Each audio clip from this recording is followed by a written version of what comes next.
Well, I think I could safely say it is wildfire season here in Arizona. Just outside of our window, looking out towards the Chiricahua Mountains, we can see our first wildfire of the year.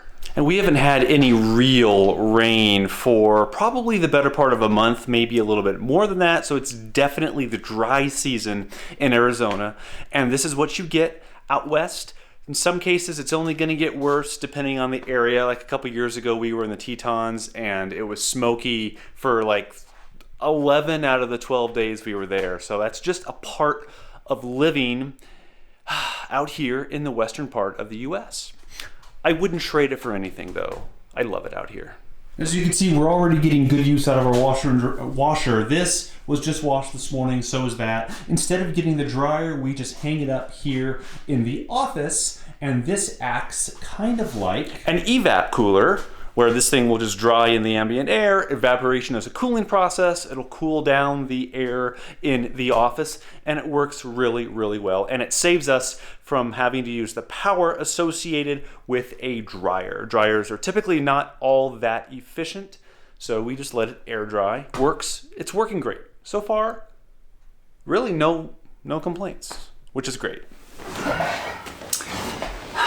And now it's time to announce a bit of a pivot for the Airstream Life channel. As you know, we have not been traveling all that much because, frankly, we bought a house out here in the desert, and with the coronavirus pandemic and the campgrounds being closed, the national park, it's not a very conducive time to travel. But yet we still want this channel to be a reflection on our life, but also interesting enough for you guys. So in the future, I want to take a little bit of a different angle with this channel. It's not just going to be about travel. You've kind of gotten that already over the last 7 or 8 months. We haven't been doing that much of travel anyway, but I want it to be a little bit more creative, and I want to address the other side of our story. Mostly we've talked about, well, the adventure part, but the other part is the early retirement / financial independence,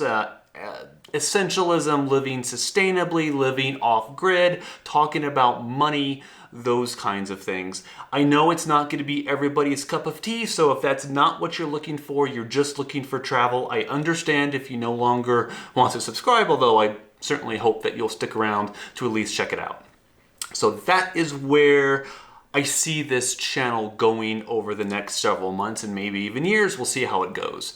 But I'd like to start that concept in this video.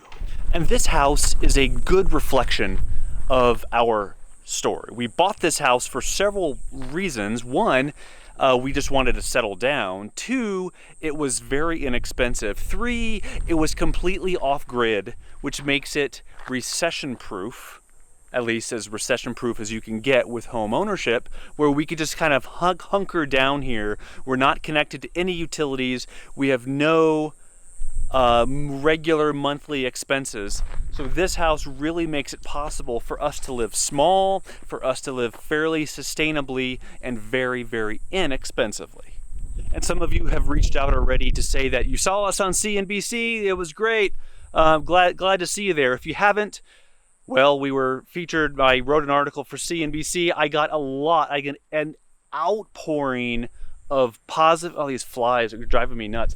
Outpouring of positive support. Lots of questions about money. Lots of questions about living off grid, and this lifestyle that I think, especially with the pandemic, people are really starting to, I guess, form an appreciation for the benefits of living quite like this. And our story is about designing a life that puts a smile on your face each and every day. And my story definitely did not start out that way. I was in IT for the majority of my career, which means I made very good money, but for me, IT just drained the life out of me. Sometimes it does that because nobody calls you when you're in IT and go, "Hey Steve, I just want to let you know all the systems are up, everything is working, we're not losing millions of dollars every hour." That never happens. That never happens. What does happen is you get calls with, Steve, this is broken. It needs to be fixed now. I know it's 3 o'clock in the morning. I don't care. It needs to be fixed. We are losing money. This is broken. This is broken. This needs to be fixed. This is broken. This is not working. That, for me, is IT. And I could not do that. I could not do that for the rest of my life. And so fast forward a couple years, and I met my soon-to-be future wife, Courtney. She also worked in IT. So when we got married, we had two pretty good IT salaries in a relatively low cost of living area. So we had a choice to make. We could either, one, live like rock stars, expensive vacations, maybe a vacation home, nice dinners, buy almost whatever we want, or two, we can save that money, save as much as we can, invest it, and quit our jobs in IT and pursue a life of adventure. And that is ultimately what we ended up doing.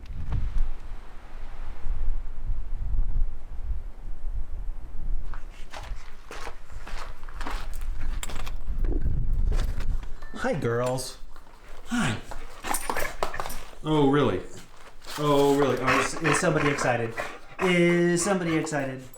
Yeah. Yeah.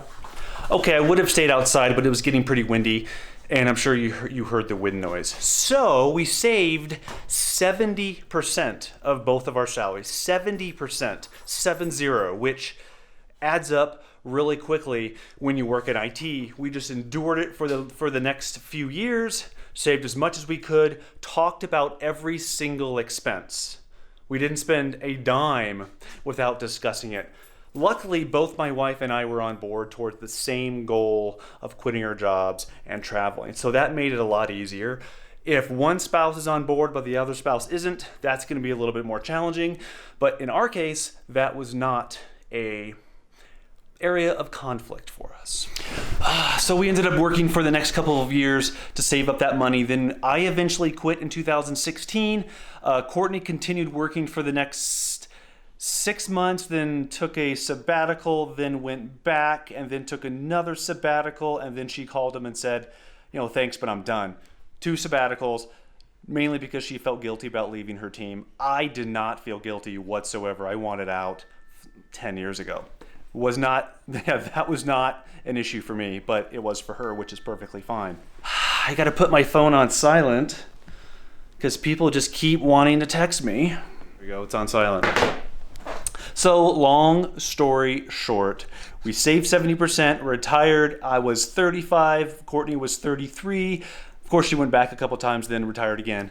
And 3 years later, I'm 38, she's 35, and we're still just kind of doing our own thing. We are happy, we are content, and we manage our money, we manage our lifestyle very, very well. We understand what enough means to us. We understand minimalism, although I tend to prefer the word essentialism, not minimalism, but semantics.